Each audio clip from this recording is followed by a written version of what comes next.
Everyone thinks Santa Claus comes once a year, in and out, milk, cookies, presents, gone. That's the lie.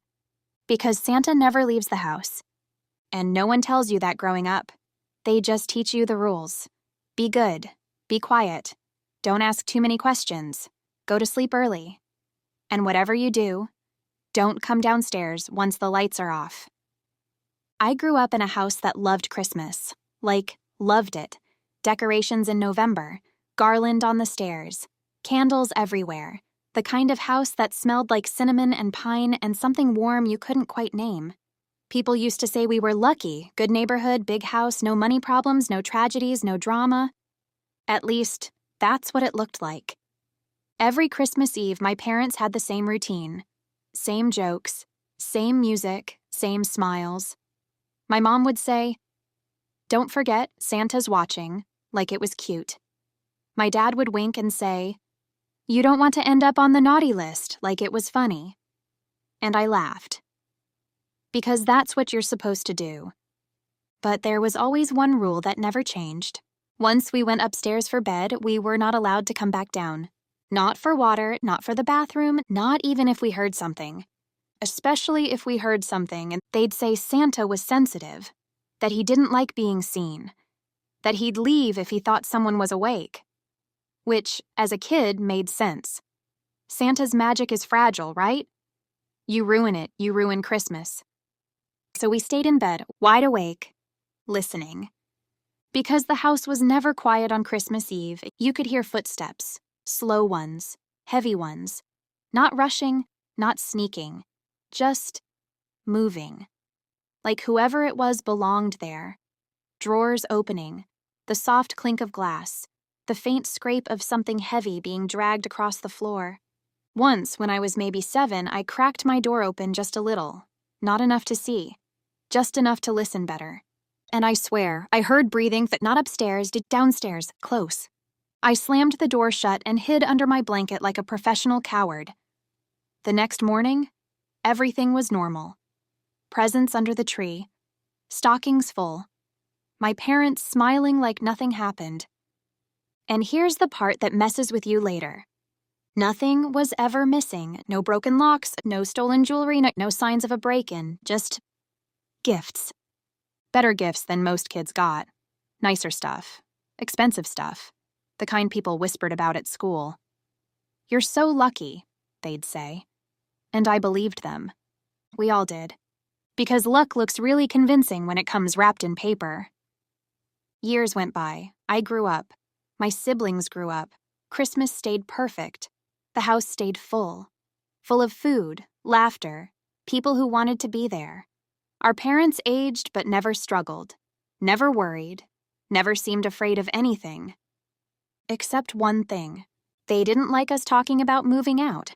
College? Sure. But keep your room. Travel? Fine. You can always come home. Marriage? Great. Why not host the holidays here? The house was always waiting, always ready, always open.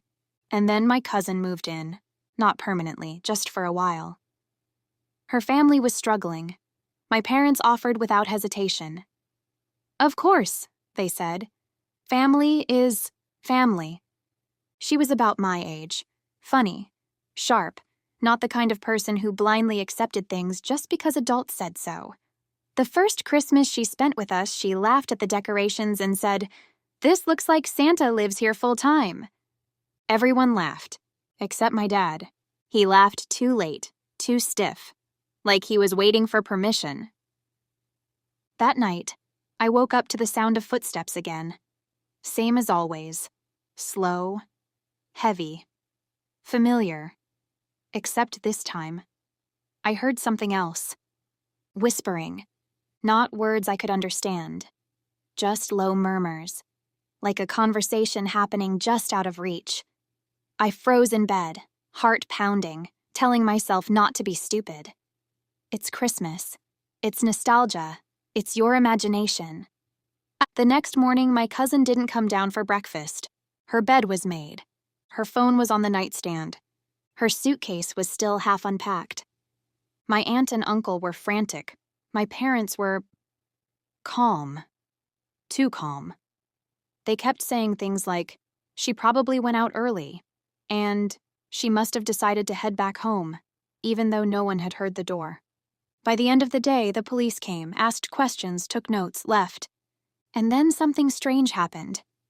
The house felt fuller. The decorations seemed brighter. The food tasted better. My parents looked younger, happier, like a weight had lifted, like Christmas had finally gone right. That's when I started noticing things. Photos on the wall that hadn't been there before, old family portraits, generations back, all taken in this house, all smiling, all surrounded by Christmas decorations, and always that there was one child in each photo who looked a little off. Not sad, not scared, just unfinished. Like they hadn't quite grown into themselves. I asked my mom about it once, she waved it off. That's just how kids looked back then. But the thing is, some of those kids looked exactly like people who had left our family. Cousins, distant relatives, great-aunts no one talked about anymore. People who had moved away or lost touch or started a new life. They didn't disappear, they stayed. Christmas Eve came again. I was older now, old enough to question things, old enough to break rules. I told myself I just wanted water. That's all. I opened my bedroom door and stepped into the hallway. The house was awake, not loud, not chaotic. Awake in the way a person is awake when they're waiting for something. The lights downstairs were on, soft, warm, golden. And the smell, cinnamon, pine, something metallic underneath it, filled the air. I walked down slowly. My heart was beating so hard it felt like I was doing something illegal. And then I saw him, not a man breaking in, not a stranger, Santa, but not the red suit mall photo version. He was tall, still, sitting comfortably in the living room like he owned it, like he always had. His clothes were dark, old-fashioned, his presence heavy but calm, and his eyes were kind, genuinely kind, the kind that makes you trust them before you even know why. He smiled when he saw me, not surprised, not angry. "Ah," he said softly, "you finally stayed up." I couldn't speak. My body refused. He gestured around the room. "Beautiful house," he said. "You've all taken very good care of it." I finally found my voice. "Who are you?" He tilted his head. "You know who I am." And suddenly, I did. Not because he looked like the stories, but because everything made sense: the gifts, the prosperity, the safety, the way nothing bad ever seemed to stick. "This house," he said, almost gently, "was given to me a long time ago. Families who welcome me, who honor the tradition, are rewarded." "Rewarded with what?" I whispered. He smiled again. "With peace, with abundance, with protection." My stomach dropped. "And the cost?" He didn't answer right away. He stood, and as he did, the room felt smaller. He walked to the wall of photos and pointed. "One child," he said. "Every few generations. One who stays. One who becomes part of the house. The house needs caretakers, witnesses, souls that remember." I thought of my cousin, the unfinished look in her eyes, the way the house had felt fuller after she disappeared. "You don't take them," I said, my voice shaking. "The family gives them." Santa's smile softened. Gifts are always given willingly, even when the giver doesn't fully understand what they're offering.